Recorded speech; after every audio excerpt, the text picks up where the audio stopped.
রাধে রাধে। জয় ভগবান কৃষ্ণ। নমস্কার বন্ধুরা, আশা করি আপনার সবাই ঈশ্বরের আশীর্বাদে ভালো আছেন, সুস্থ আছেন।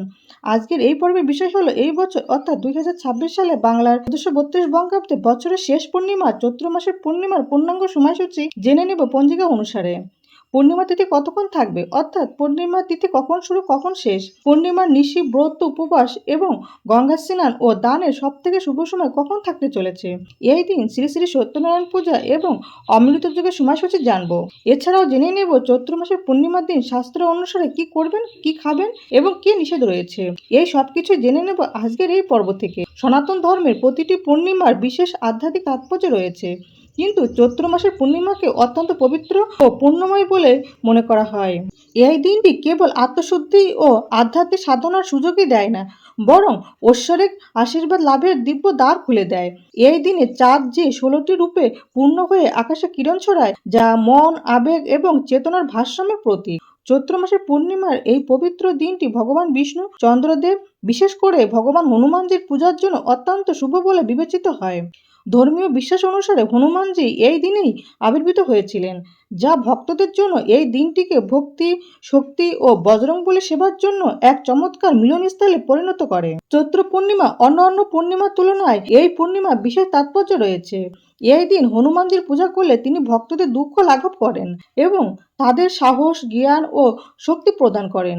এই দিনে ভগবান বিষ্ণুর আরাধনা, সত্যনারায়ণ ব্রত কথা পাঠ ও দেবী লক্ষ্মীর আরাধনা করলে সুখ, শান্তি ও সমৃদ্ধি আসে। রাতে প্রদীপ জ্বালালে অশুভ শক্তি বিনষ্ট হয় এবং গৃহে ইতিবাচক শক্তির আবির্ভাব ঘটে। চৈত্র মাসের পূর্ণিমার দিন ব্রহ্ম মুহূর্তে ঘুম থেকে উঠে স্নান সেরে শুদ্ধ বস্ত্র পরিধান করে সম্ভব হলে কোনো পবিত্র নদীতে স্নান করুন। যদি সেটি সম্ভব না হয় তাহলে বাড়িতে স্নানের জলে গঙ্গা জল মিশিয়ে স্নান করুন। এরপর ভগবান বিষ্ণু, চন্দ্রদেব এবং ভগবান হনুমানজির ধ্যান করুন। ভগবান বিষ্ণুকে তুলসী পাতা অবশ্যই অর্পণ করুন। ভগবান হনুমানজিকে সিঁদুর, জুঁই ফুলের তেল, গুড়, ছোলা অর্পণ করুন এবং হনুমান চালিসা পাঠ করুন। তারপর চন্দ্রদেবকে অর্ঘ্য নিবেদন করুন। ভগবান সত্যনারায়ণের কাহিনী শ্রবণ করুন। এই দিনে দানের গুরুত্ব অপরিসীম। চৈত্র পূর্ণিমার দিনে খাদ্য, বস্ত্র, জল দান করা এবং অসুস্থদের সেবা করা অত্যন্ত পুণ্যকর্ম বলে মনে করা হয়। বন্ধুরা, এই দিনে সাত্ত্বিক খাবার গ্রহণ করুন, নিরামিষ আহার গ্রহণ করুন এবং যে কোনো প্রকারের আমিষ খাবার এই দিনে বর্জন করুন। এছাড়া এই দিনে হিংসা, মিথ্যা কথা বলার থেকে বিরত থাকুন। বন্ধুরা, এবার আমরা জেনে নেব পূর্ণিমার তিথি কখন শুরু কখন শেষ, পূর্ণিমার নিশি ব্রত উপবাস ও দানের সব থেকে শুভ সময় কখন থাকতে চলেছে। এছাড়াও সত্যনারায়ণ পূজা ও অমৃত যুগের সময়ক্ষণ জেনে নেব।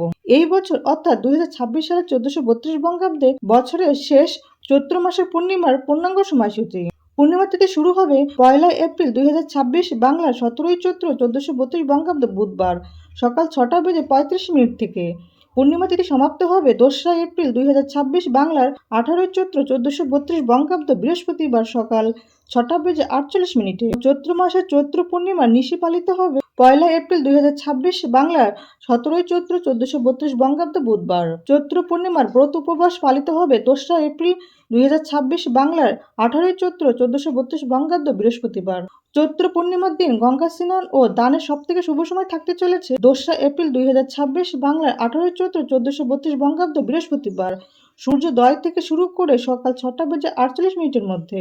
চৈত্র মাসের চৈত্র পূর্ণিমার দিন শ্রী শ্রী সত্যনারায়ণ পূজার সবথেকে শুভ সময় থাকতে চলেছে ১লা এপ্রিল ২০২৬ বাংলার ১৭ই চৈত্র ১৪৩২ বঙ্গাব্দ বুধবার সন্ধ্যা ৫টা বেজে ৪৮ মিনিট থেকে রাত ৬টা বেজে ২৪ মিনিটের মধ্যে। এই দিন অমৃত যুগের সময় থাকতে চলেছে ২রা এপ্রিল ২০২৬ বাংলার ১৮ই চৈত্র ১৪৩২ বঙ্গাব্দ বৃহস্পতিবার রাত্রি ১২টা বেজে ৪৬ মিনিট গতে ৩টে বেজে ৫ মিনিটের মধ্যে। বন্ধুরা, আশা করি ভিডিওটি আপনাদের সামান্য হলেও উপকারে আসবে। ভগবান কৃষ্ণ, মা লক্ষ্মী ও হনুমানজির কৃপায় আপনারা সবাই ভালো থাকুন, সুস্থ থাকুন এই প্রার্থনা করি। আজকের ভিডিওটি আজ এই পর্যন্ত। সবাই খুব ভালো থাকবেন, সুস্থ থাকবেন। দেখা হচ্ছে আগামী পর্বে। জয় ভগবান কৃষ্ণ, জয় মা লক্ষ্মী, জয় হনুমানজি। রাধে রাধে।